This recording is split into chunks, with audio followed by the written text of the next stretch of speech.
அனைவருக்கும் இனிய வணக்கம். இந்த பிரபஞ்சம் எவ்வாறு இருக்கிறது என்பதை இந்த வீடியோவில் பார்ப்போம். முதலில் இந்த பிரபஞ்சம் 26 மீட்டர் உயரத்தில் ஆரம்பித்து 60 மீட்டர் உயரத்திலிருந்து கொஞ்சம் கொஞ்சமாக மேலே சென்று இந்த உலகை நாம் பார்க்கிறோம். ஒவ்வொரு பகுதியிலும் இதனுடைய அகலமும் அதிகரிக்கிறது. உயரம் செல்ல செல்ல நாம் பார்க்கும் தூரம் அதிகரித்து கொண்டே செல்கிறது. ஒரு சிறிய வீட்டிலிருந்து ஆரம்பித்துள்ளோம். இப்பொழுது ஒரு சிறிய கிராமமே இந்த படத்தில் தெரிகிறது. 2 கிலோமீட்டர் நீளத்துக்கு நமக்கு தெரிகிறது. இது அப்படியே அதிகரித்து கொண்டே செல்கிறது. இப்பொழுது 10 கிலோமீட்டர் 26 கிலோமீட்டர் உயரத்திலிருந்து பார்க்கிறோம். இன்னும் நீண்டு கொண்டே சென்றால் ஒரு மாநிலமே நமக்கு இப்போது தெரிகிறது. பூமியின் ஒரு பகுதியே இப்போது நமக்கு தெரிய ஆரம்பிக்கிறது. இது இன்னும் நீண்டு கொண்டே செல்கிறது.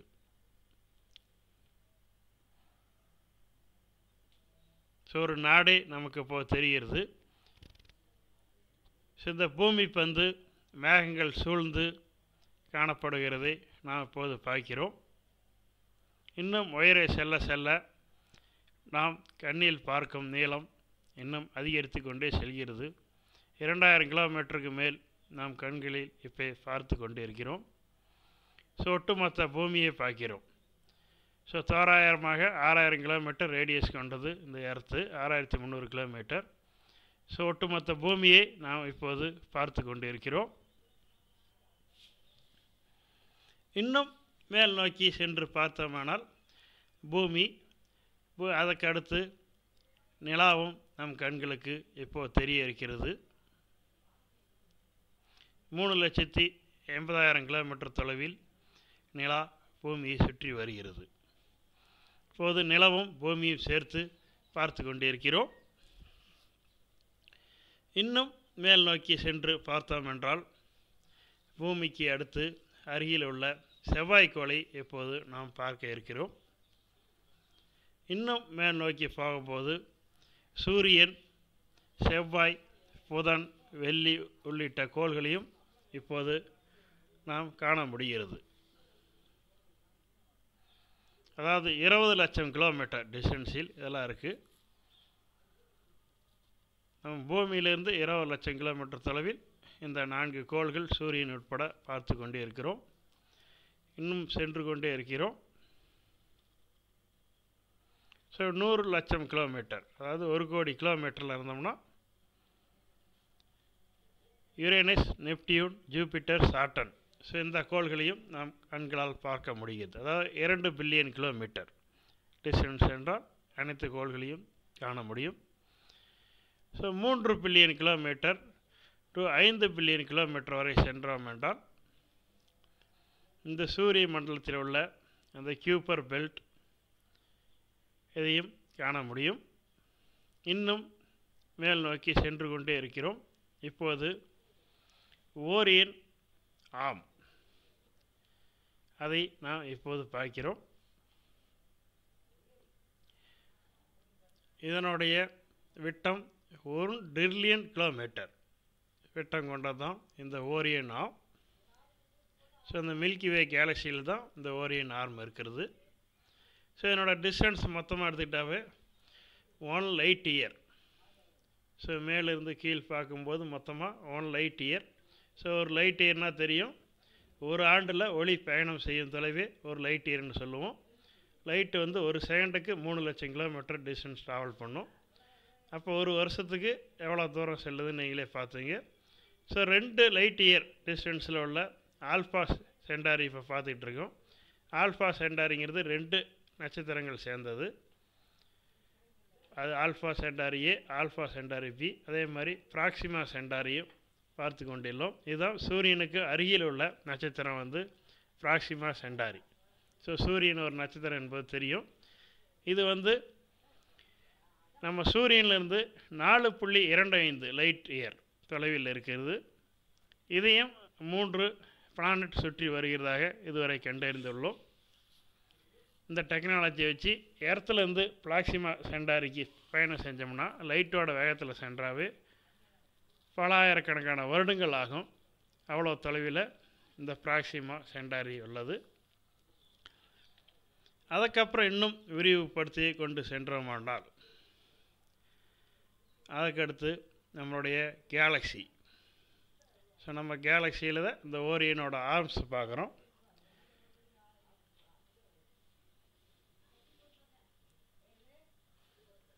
ஸோ அந்த ஆர்ம்ஸில் பார்த்தோம்னா அந்த நட்சத்திர கோட்டங்கள் இருக்கிறது. ஸோ அந்த நட்சத்திர கோட்டம் பார்த்தோம்னா 100லிருந்து 400 பில்லியன் நட்சத்திரங்கள் இங்கே அடங்கியுள்ளது. இது எல்லாமே மில்கி வே கேலக்ஸியில் இருக்குது. ஸோ இப்போ மில்கி வே கேலக்ஸியை பார்த்து கொண்டு இருக்கிறோம். ஒரு 1000 லைட் இயர் தொலைவில் பார்த்தோம்னா இந்த மில்கி வே கேலக்ஸியை இப்போ பார்த்துக்கிட்டு இருக்கோம். ஸோ ஒட்டுமொத்த மில்கி வே கேலக்ஸி மிக நீண்டது.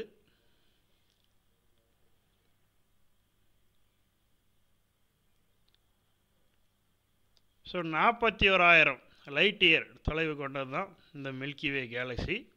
இதில் பார்த்தோன்னா 100 முதல் 400 பில்லியன் நட்சத்திரங்கள் இதில் இருக்கலாம்.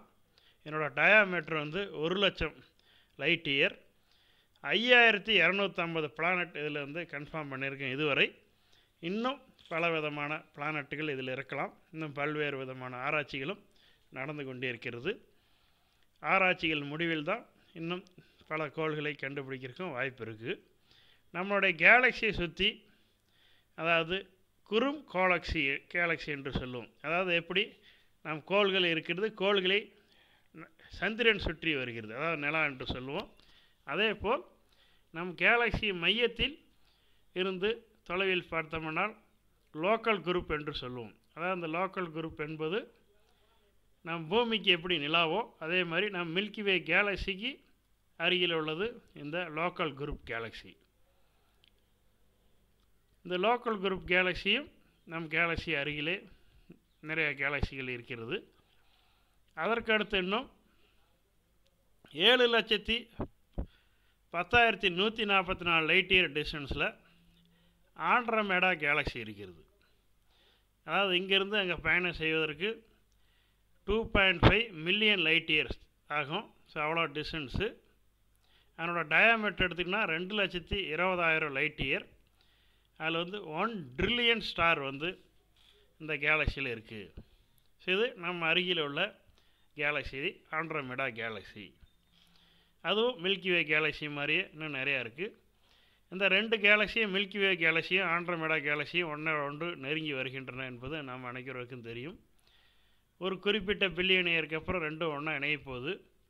அப்போ மில்கி மேடா கேலக்ஸி என்று அதற்கு பெயரும் இப்போதே வைத்துள்ளார்கள். இன்னும் மேலே சென்று கொண்டேறோம். ஒரு ஆயிரக்கணக்கான கேலக்ஸிகளை இப்போது நாம் பார்த்து கொண்டே இருக்கிறோம். ஸோ பல கேலக்ஸிகள் சேர்ந்த ஒரு தொகுப்பு தான் சூப்பர் கிளஸ்டர்னு சொல்கிறோம்.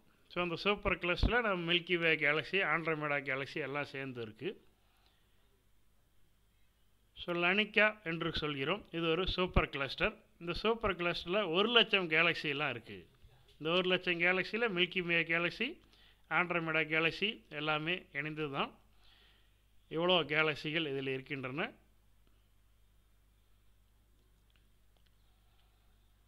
இன்னும் நம் பார்வையை விரிவாக்கி கொண்டே சென்றால் ஒட்டுமொத்த பிரபஞ்சம் என்று அழைக்கக்கூடிய யூனிவர்ஸை நாம் பார்க்க இருக்கிறோம். ஸோ 600க்கு மேற்பட்ட மில்லியன் லைட் இயர் தொலைவில் இப்போது நாம் பார்த்து கொண்டே இருக்கோம். 1 பில்லியன் லைட் இயர்.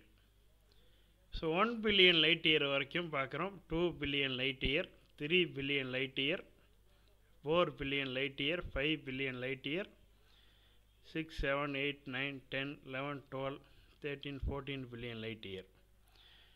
ஸோ பார்க்கும்போது இதே மாதிரி பல்வேறு வகையான கேலக்ஸி கிளஸ்டர்கள்லாம் தொகுத்து இருக்குது.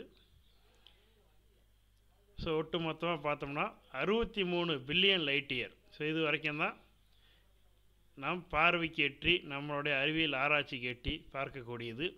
அதாவது புவியை மையமாக கொண்டு புவியை சுற்றி 63 பில்லியன் லைட் இயர் அளவுக்கு ஒரு சர்க்கிள் வியூவில் நாம் எல்லாம் பார்க்குறோம். நம் கண்களால் பார்ப்பவை, செயற்கைக்கோள் மூலம் பார்ப்பவை, பல்வேறு ஆராய்ச்சிகளால் பார்ப்பவை, தியரிட்டிக்கல் கால்குலேஷனால் பார்க்கவை, இதெல்லாம் பார்த்தோம்னா 93 பில்லியன் லைட் இயர் டயாமீட்டர் அளவுக்கு நாம் பார்க்க முடியும். இதில் 200 பில்லியன் கேலக்சிகள் இருப்பதாக இதுவரை இதில் கண்டுபிடித்துள்ளார்கள். மேலும் இது போன்ற அரிய தகவலை தெரிந்து கொள்ள இந்த சேனலை லைக் பண்ணுங்கள், சப்ஸ்கிரைப் பண்ணுங்கள், உங்கள் நண்பர்களுக்கும் பகிர்ந்து கொள்ளுங்கள், கமெண்ட் பண்ணுங்கள். நன்றி, வணக்கம்.